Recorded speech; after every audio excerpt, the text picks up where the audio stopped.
یہ محفل بڑی روحانی محفل ہے۔ اس محفل کو آج دو نسبتیں حاصل ہیں۔ پہلی نسبت تو یہ ہے کہ ہمارا یہ پروگرام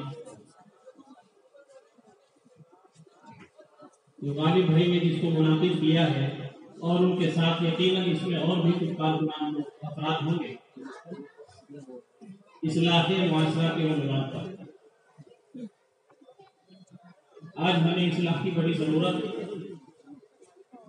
خرافات کو مٹانے کی بڑی ضرورت ہے، پرانی تعلیمات کو پر عمل کرنے کی بڑی ضرورت ہے۔ اسی نسبت پر یہ پروگرام منعقد کیا گیا ہے۔ اور دوسری نسبت اس پروگرام کو جو حاصل ہے وہ یہ ہے کہ اللہ کے کچھ نیک بندے جن کو سعادت ملی ہے، اللہ نے انہیں موقع دیا ہے عمرے کے سفر پر تشریف لے جانے کا۔ ان کے اعزاز میں، ان کے اکرام میں اس مجلس کا انعقاد کیا جا رہا ہے۔ بہرحال دونوں ہی نسبتیں بڑی اعلیٰ ہیں۔ اللہ تعالیٰ ان حضرات کے سفر کو قبول فرمائے، اور جو لوگ اس میں معاون ہیں، ان کے گھر والے، ان کے ماں باپ، اللہ انہیں بھی جزائے خیر دے، اور وہاں پہنچ کر جتنے بھی ارکان ہیں، مستحبات ہیں، نوافل ہیں، سنتیں ہیں، اللہ تعالیٰ تمام کی رعایت کے ساتھ عمرے کو ادا کرنے کی اور پھر اس کو قبول فرما لے۔ تو میں سب سے پہلے آپ سے درخواست کرتا ہوں کہ اسٹیج کے دائیں اور بائیں جتنے افراد کھڑے ہیں وہ تشریف فرمائیں، بیٹھ جائیں۔ قرآن کریم کی تلاوت اور قرآن کریم ایک ایسی کتاب ہے کہ جس کے ذریعے سے اللہ تعالیٰ نے ہمیں ہدایت عطا فرمائی، اور یہ قیامت تک آنے والے ہر فرد کی ہدایت کا سامان ہے۔ قرآن کریم کی تلاوت ہو اور ہم لوگ باتوں میں مصروف رہیں، یہ سراسر بے ادبی ہے۔ اور اس سے بڑھ کر میں کہتا ہوں، جہاں تک میری آواز پہنچ رہی ہے، وہ مرد ہو یا عورتیں، ان کے کانوں میں اگر قرآن کریم کی تلاوت کی آواز پہنچے، آقا مدنی صلی اللہ علیہ وسلم کی زبان مبارک سے نکلے ہوئے منور کلمات ان کے کانوں میں پہنچے، تو ان کے ذمہ ضروری ہے کہ ان کلمات کو غور سے سنیں، قرآن کریم کو بھی غور سے سنا جائے۔ اللہ فرماتے ہیں، اذا قرئ القرآن فاستمعوا له وانصتوا لعلکم ترحمون۔ آج امت مسلمہ کا سب سے بڑا المیہ یہ ہے کہ ہم نے قرآن کریم کی تعلیمات کو بالکل بھلا دیا۔ آج قرآن کریم طاق میں رکھا ہوا ہے، گرد اس کے اوپر پڑی ہوئی ہے، اس کا جزدان جالوں سے لبریز ہے۔ اسی لیے آج ہم چاروں طرف پس رہے ہیں۔ ہم نے کلام اللہ کو حیثیت نہیں دی، اس کی عظمت نہیں کی، اس کا احترام، اس کا اکرام نہیں کیا، اس لیے آج ہم پریشان ہیں۔ ورنہ میرے بھائیوں، یہ وہ کتاب ہے کہ اس کتاب کے ہوتے ہوئے زندگی میں تباہیاں آئیں، زندگی میں پریشانیاں آئیں، ایسا ہو ہی نہیں سکتا۔ یہی تو وہ کلام مقدس ہے جو صحابہ اکرام کے پاس تھا، یہی تو وہ کلام مقدس ہے جو ہم سے پہلے اکابرین کے پاس تھا۔ قرآن کریم کے ہوتے ہوئے ہمیں کسی چیز میں پریشان ہونے کی ضرورت نہیں ہے۔ آج اگر ہم پریشان ہیں تو صرف اس لیے کہ ہم قرآن کریم کی عظمت نہیں کرتے، قرآن کا احترام نہیں کرتے، ہم خود قرآن کریم کی بے ادبی کرتے ہیں۔ ایک غیر مسلم اگر قرآن کریم کی بے حرمتی کرتا ہے، ساری دنیا میں شور مچتا ہے۔ ایک مسلمان بے حرمتی کرتا ہے، सारे दिन उसकी बेहुरमती करता है, जिंदगी में कभी उठाकर नहीं देखता, पढ़ने की तौफीक नहीं मिलती, तो सबसे बड़े बेअदब तो हम। अल्लाह हमें माफ कर। तो मैं इतनी दरखास्त आपसे करता हूँ, कुरान करीम की तिलावत गौर से सुनी जाए, इत्मीनान के साथ, बिल्कुल बातें न की जाए, क्योंकि कुरान करीम का सुनना वाजिब है। पढ़ने वाले के लिए एक अजर है, सुनने वाले के लिए 2 अजर, इसलिए कि वो अपनी ख्वाहिशात को दबाकर रब्बे जुल जलाल के कलाम को सुनता है। अल्लाह ताला हमें अमल की तौफीक अता फरमाए।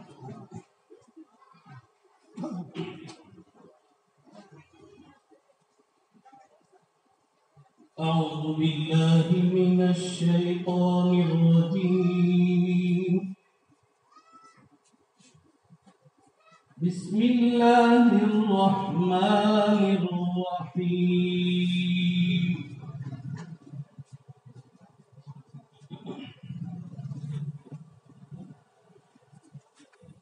لا أقسم بهذا البلد وأنت حل بهذا البلد ووالد وما ولد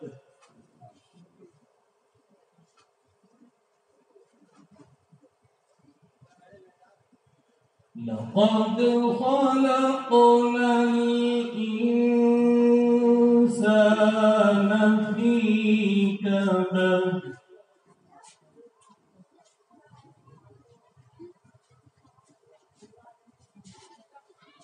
أيحسب أن لن يقدر عليه أحد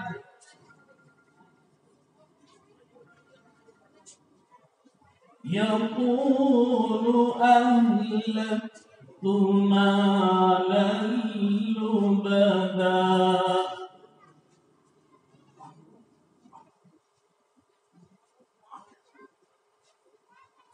لا أقسم بهذا البلد وأنت حل بهذا البلد ووالد وما ولد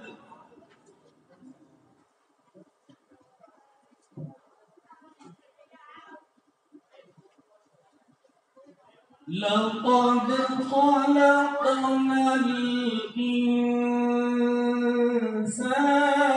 في كبد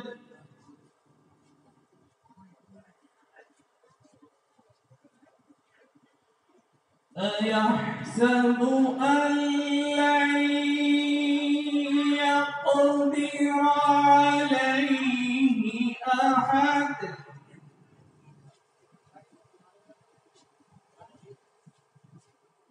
يقول أهلكت مالا لبدا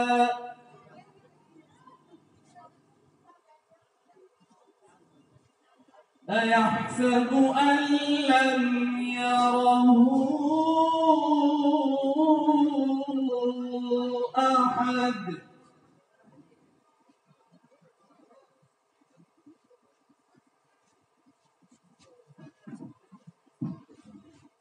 لا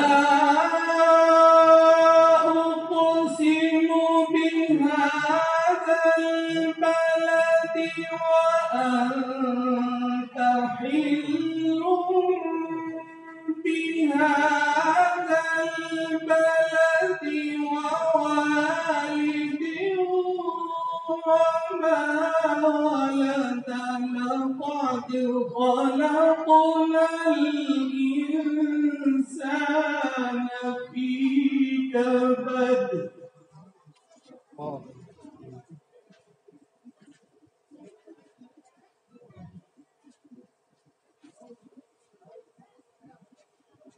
أيحسب أن لن يقدر يقدر عليه أحد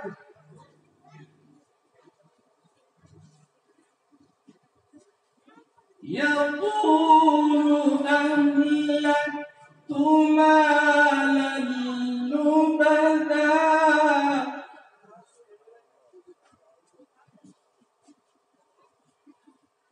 يقول أهلكت مالا لبدا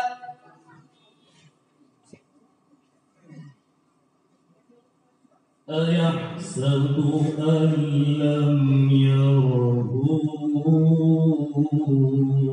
أحد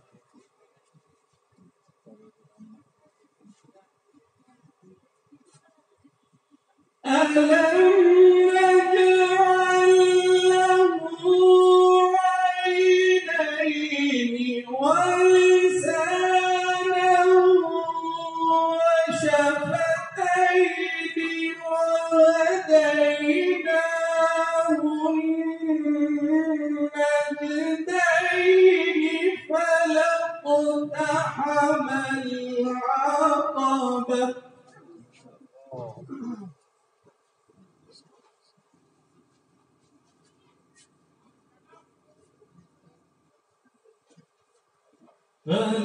فلاقتحم العقبة وما أدراك ما العقبة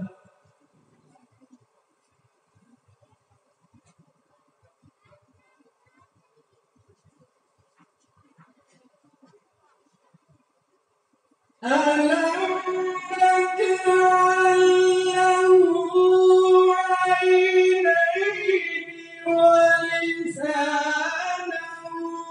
وشفتين وهديناه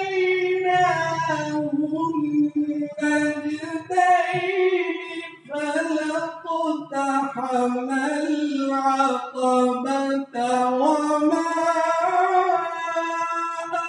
أدراك ما العقبة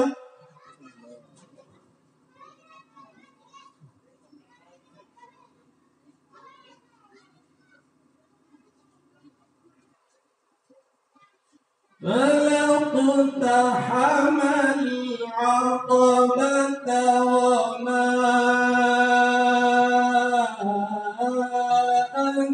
أدراك ما العقبة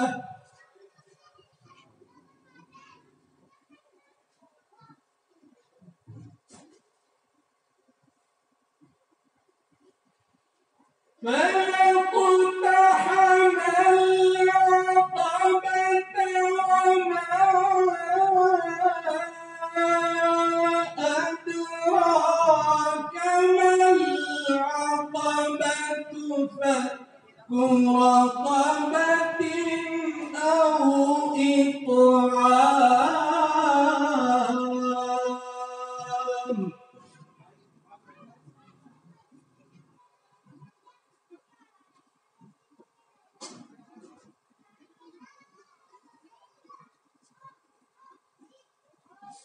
أو إطعام في يوم ذي مسغبة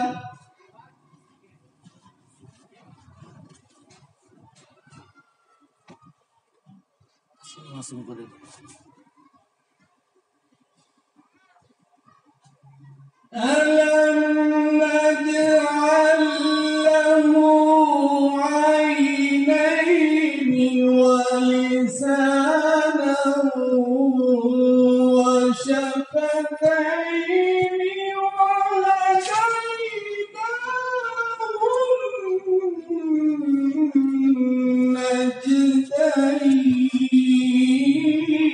النجدين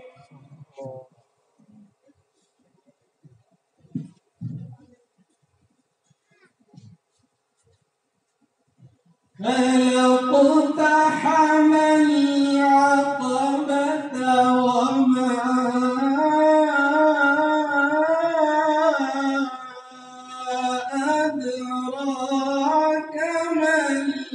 العقبة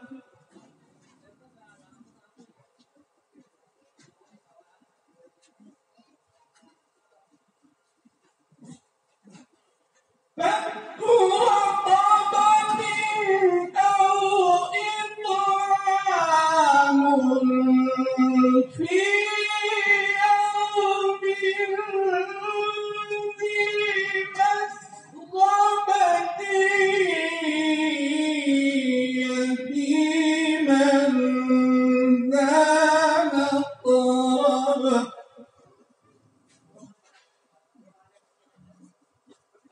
أو مسكينا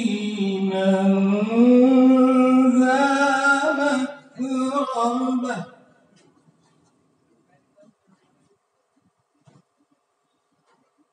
ثم كان من الذين آمنوا وتواصوا بالصبر وتواصوا بالمرحمة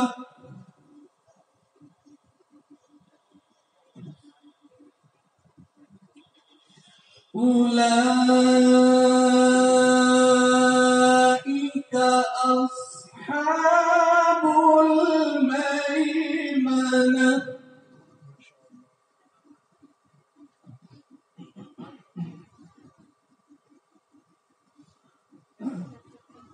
ثم كان من الذين آمنوا وتواصوا بالصبر وتواصوا بالمرحمة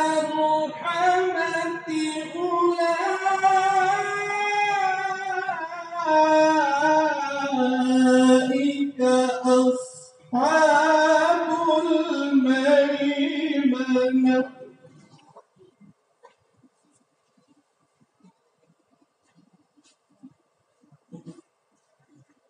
والذين كفروا بآياتنا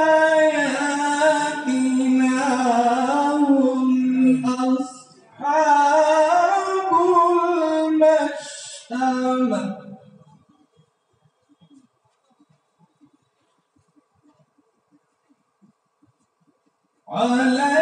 عليهم نار مؤصدة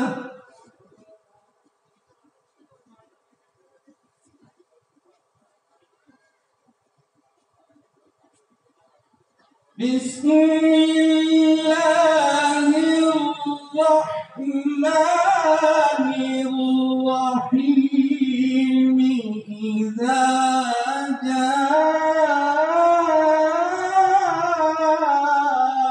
جاء نصر الله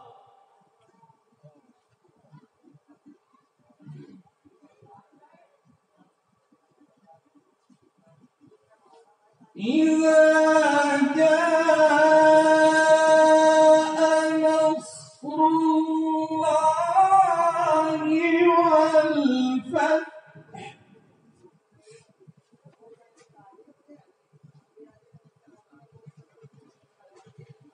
إذا جاء نصر الله والفتح ورأيت الناس يدخلون في دين الله أفواجا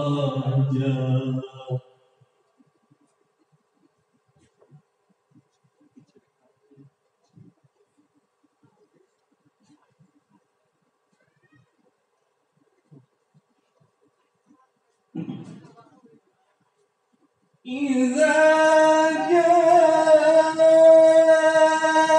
نصر الله والفتح ورأيت الناس يدخلون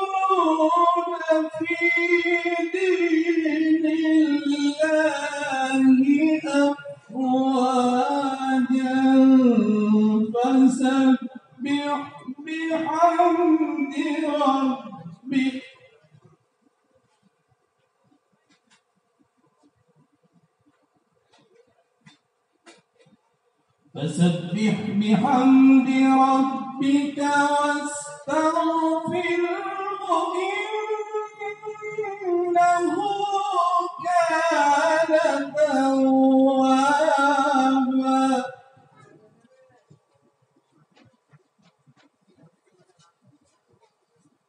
فسبح بحمد ربك واستغفره إنه كان توابا. हजरत, कुरान करीम को पढ़ने के 3 तरीके हैं। ये तरीका जो भी आपने समाप्त फरमाया है इसको तरतीब कहते हैं। एक तरीका जो हम 5 वक्ता नमाजों में खुसूसन मगरिब, इशा और फजर में इमाम की ज़बानी सुनते हैं, यानी जिस रफ्तार से मगरिब, इशा और फजर की नमाज पढ़ाई जाती है उसको आमतन तदवीर कहते हैं। और जो तरीका आपने इमाम हरम की ज़बानी सुना है, अल्लाह ने तौफीक दी होगी, मदीनतुल मुनव्वरा मस्जिद नबवी सल्लल्लाहु अलैहि वसल्लम तशरीफ़ ले गए होंगे, वहाँ रमज़ान मुबारक में आप पढ़ाते हैं तरावीह की नमाज। वो जो तरीका है पढ़ने का, जो रफ्तार है, उसको हदर कहते हैं। मैं तरतीब के बाद चंद आयात तदवीर यानी मगरिब की, इशा की और फजर की नमाज में जितनी रफ्तार से कुरान पढ़ा जाता है सुनाई देता हूँ। अल्लाह ताला मुझे भी अमल की तौफीक दे। मुमकिन है किसी बच्चे को शौक पैदा हो जाए तो मेरे लिए भी जरिया निजात हो जाएगा। أعوذ بالله من الشيطان الرجيم. بسم الله الرحمن الرحيم. يوم يكشف عن ساق ويدعون إلى السجود فلا يستطيعون خاشعة أبصارهم ترهقهم ذلة وقد كانوا يدعون إلى السجود وهم سالمون. فذرني ومن يكذب بهذا الحديث سنستدرجهم من حيث لا يعلمون وأملي لهم إن كيدي متين. أم تسألهم أجرا فهم من مغرم مثقلون أم عندهم الغيب فهم يكتبون. فاصبر لحكم ربك ولا تكن كصاحب الحوت إذ نادى وهو مكظوم لولا أن تداركه نعمة من ربه لنبذ بالعراء وهو مذموم. فاجتباه ربه فجعله من الصالحين. وإن يكاد الذين كفروا ليزلقونك بأبصارهم لما سمعوا الذكر ويقولون إنه لمجنون وما هو إلا ذكر للعالمين. صدق الله العظيم.